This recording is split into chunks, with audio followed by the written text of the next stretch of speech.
I am Lance, an emissary of the Confederation of Planets.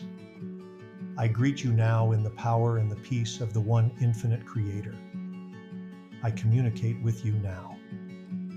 There are moments in history when events do not simply occur. They converge. Moments when headlines feel too small to hold what is unfolding. When the surface narrative grows loud and urgent, yet something underneath feels older, deeper, and already in motion. What we are witnessing around Iran is not a single incident, it is a harmonic node, an activation point that appears when long-standing pressures reach resonance. This is not fundamentally about personalities, speeches, strikes, or a single policy decision. It is about phase convergence, the visible punctuation at the end of a much longer sentence. Civilizations do not pivot in a single day. They pivot when a sequence matures. First, something once unspeakable becomes speakable. Then something once unthinkable becomes discussable. Then something once impossible starts to feel inevitable. This is how collective permission structures shift. You are not merely seeing action. You are witnessing the completion of a long buildup, like a wave that collapses only after it has reached threshold. The impact is what you notice, but the compression began long before the moment of contact. Every major geopolitical event carries at least two layers: the narrative layer and the structural layer. The narrative layer speaks in emotional language. Threat, defense, retaliation, stability, crisis, while the structural layer speaks in logistics, roots, custody, leverage, control points, and the flow of energy, money, and data.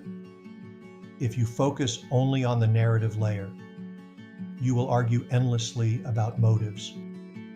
If you train your attention on the structural layer, you begin to see architecture.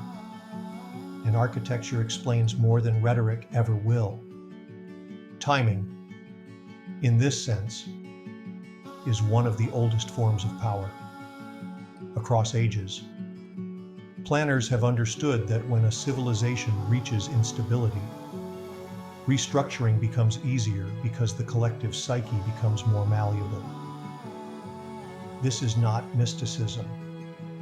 It is rhythm. History moves in pulses, and certain regions function as amplifiers of those pulses. Iran, in this moment, is such an amplifier, not because it is the whole story, but because it is positioned as a junction where multiple systems meet.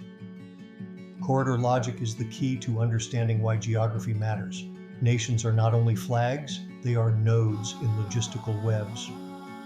Iran sits at a junction of energy routes, maritime choke points, military projection corridors, and cultural fault lines. In systems theory, a junction is never local. When it shifts, the entire network recalibrates. What looks regional is often systemic, and what appears reactive is often pre-sequenced. A clearer question than what happened is, what had to be secured before this became public? What routes were sealed? What access was altered? What leverage was neutralized?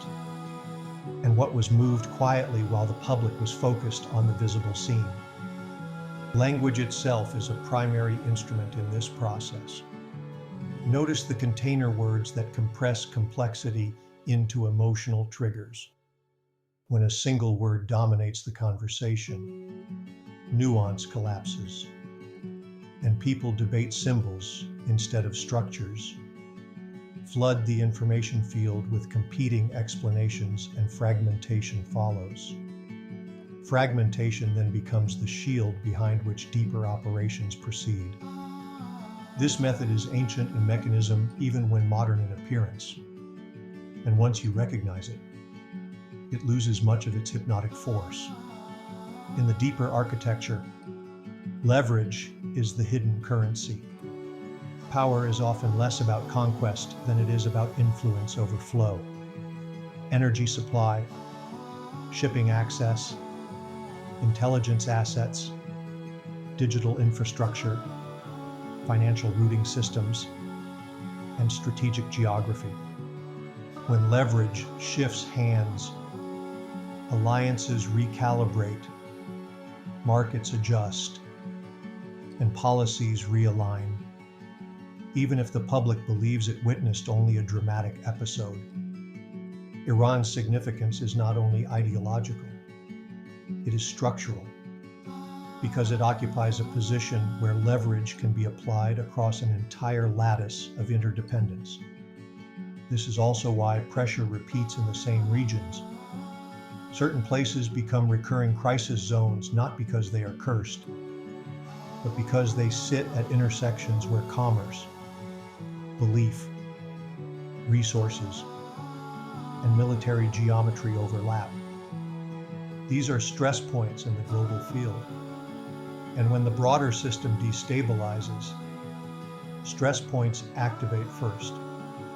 Iran is one such stress point, amplified rather than isolated, catalytic rather than singular. High-intensity events predictably generate emotional polarization, outrage, certainty, fear, triumphalism, despair. These emotions narrow perception, and narrowed perception reduces structural awareness. When attention is captured by drama, deeper shifts proceed quietly. The discipline in times like these is not apathy. It is clarity, observing mechanism rather than becoming absorbed by spectacle, analyzing without hatred, and refusing to let narrative intensity turn neighbors into enemies. Zooming out matters. Many of the shifts you are sensing belong to a longer arc, an era of restructuring in energy systems, trade corridors, military doctrines, technological sovereignty, and governance models. In that wider frame, Iran is a chapter and a hinge, not the whole book. Rebalancing often looks chaotic before it looks coherent, because transitions are messy at the surface while they are precise at the structural level. Modern conflict increasingly revolves around custody and access. Who holds the keys? Who governs transit? Who regulates flow? Oil once defined the primary axis of power. Now the axes include data, AI infrastructure, maritime passage, and networked logistics. When corridor stability is threatened, whether at narrow waterways, key ports, or regional junctions, responses are frequently structural before they are narrative. And the narrative often arrives later as a container the public can repeat. If you watch carefully, a repeating collapse pattern appears, a narrative hint surfaces, debate intensifies, a crisis event occurs, a decisive action follows, and the system stabilizes at a new baseline. This is a form of harmonic collapse in geopolitics. Wave, compression, new equilibrium. It is not the end of a world. It is the recalibration of a pattern. And the most powerful place to stand during recalibration is coherence. The temptation is to take sides reflexively. But higher awareness is not passive neutrality. It is non-capture. It is the ability to perceive structural shifts without being used by the emotional machinery that accompanies them. Discernment is not cynicism. Compassion is not weakness. And clarity is not detachment. Clarity is coherence. And coherence is what allows a human being to remain both kind and precise, while the world around them grows loud. The unveiling, then, is not only geopolitical, it is perceptual. The deeper question is not only what is happening in Iran, but whether you can see beyond spectacle into structure. Because once you see structure, you cannot be steered by noise. This moment is a convergence point. Not the end of a story, but the turning of a page. Watch the sequence.